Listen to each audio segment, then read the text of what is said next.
In this video, we're going to cover what it is to play a Wardancer, the playstyles you can expect, and why you'd want to play this one over any of the other classes. The Wardancer is often referred to as the female counterpart of the Striker. You're going to be focusing on packing decent bursts with fast punches and high kicks, but most importantly provide a variety of great synergy buffs for your party. The basic playstyle of the Wardancer is using your skills and your high mobility to reposition and easily attack a target from behind, as it's a class focused on back attacks. While attacking, you can either choose to generate a gauge that looks like chakra and is referred to as your elemental or esoteric meter, same as Striker. This will allow you to use strong DPS esoteric skills, or you can completely choose to disable your entire esoteric identity meter to gain immense damage buffs on all of your normal skills instead. This gauge lock and the ability to play around your downtime as some of your skills come with high cooldowns makes the Wardancer a special martial artist that's not very easy to play. On top of being a decent source of damage though, Wardancers have good stagger and are also known for providing extremely good buffs to the group, for attack and movement speed as well as a form of crit chance. So if you're looking for a hybrid melee class that can effectively buff herself and the entire team whilst packing some serious punches and jumping around the battlefield, then the Wardancer class is for you.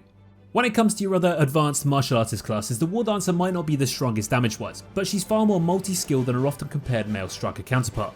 Like other martial artists, she comes with high mobility and decent damage as well. However, a huge advantage for why you should prefer playing her over any other martial artist is that Wardancers provide the most buffs to the party, making you a bit more desired when it comes to group content like Abyssal Dungeons in that endgame.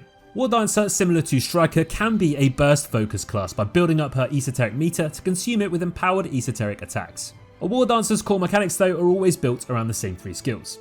First, you always want to activate energy combustion before any fight, since it lasts for 20 seconds, which means you can basically keep it up all of the time. Throw in some damage reduction from the combustible armor tripod and you'll be tanky enough to jump right into the action. The next two skills in Wind's Whisper and Roar of Courage are meant to be used together to grant attack and movement speed buffs to yourself and your party, whilst also increasing everyone's crit. Try to play around these three skills as they pretty much sum up the key elements of any Wardancer. In PvE, Wardancers have two pretty distinct playstyles and can focus more on a faster and straightforward playstyle with their first intention build, or you can also focus more on burst and airway with your esoteric skill enhancement playstyle, though this one needs you to position more frequently and time your skills a bit better. Due to their insane buff kit and high mobility, Wardancers can feel light on DPS though, which is why you'll spend most of your time running around, dishing out some auto attacks whilst waiting for those cooldowns to refresh. You can spend the downtime grouping up mobs to make sure you use your few burst skills on the biggest mob group possible. As a back attacker, you also want to make sure you use your mobility to get behind a single target like a boss and release your harder hitting skills like Flash Heat Fang from there. Moving on to PvP, the Wardancer keeps her role as a team player by engaging enemies first. You want to use skills like Energy Combustion for some initial sustain and Wind's Whisper to immediately provide attack and movement speed buffs, as well as some damage reduction for the entire party. This is important as it will help your team deal the most damage from the get-go. Then you want to dash and play around your cooldowns to ensure your safety and continue buffing up your party to the max with other skills like Roar of Courage, which minimises enemies' crit resistances. Let's take a look at the Wardancer's core abilities now. Wind's Whisper is your main synergy skill that provides movement and attack speed by default, which is why you want to make sure that you and your party use all of your damage in this small window. Run this skill regardless of whichever type of engraving you take.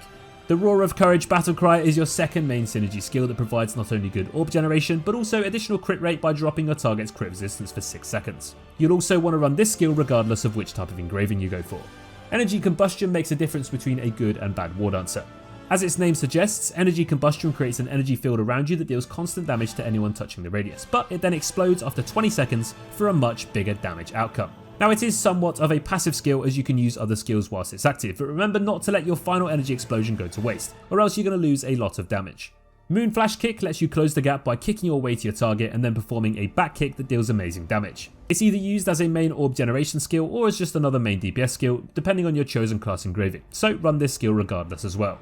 Flash Heat Fang is a Wardancer's key DPS skill, which will make you throw a series of painful punches followed by a heavy finishing blow. Whilst using this skill, you'll stay at the position of casting, so make sure you're in a safe spot, preferably behind your targets before landing your hits. Esoteric skill Blast Formation is your main DPS esoteric skill that causes 3 forward advancing explosions, knocking back anyone in its path. Use this after filling up your meter with Moon Flash Kick. As with all classes, the Wardancer has access to 2 awakening abilities. Flash Rage Blow Awakening makes you move forward before delivering vicious strikes that are followed by a huge shockwave, but bear in mind that you want to hold up the hotkey of this awakening and only let go as soon as the casting meter is filled up to maximise your shockwave and damage outcome. Fist of Dominance though releases an energy field in the form of a hexagon, which you can take 80% less damage as you fly through it. You also deal damage multiple times to enemies within the hexagon and finally absorb all of the energy created in the field to strike down to the centre, dealing even more damage whilst knocking back all survivors inside of it.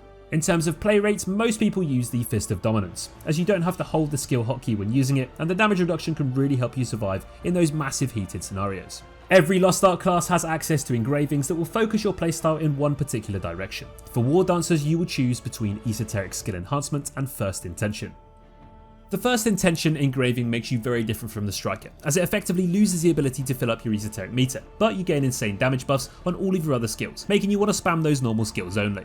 That being said, this trade-off wants you to run 0 esoteric skills on your build, as you don't generate any orbs to spend. When you choose this engraving, you want to focus on the swiftness stat first to keep cooldowns low and have increased attack and movement speed. After that, you want to focus on crit, which pairs nicely with your debuff.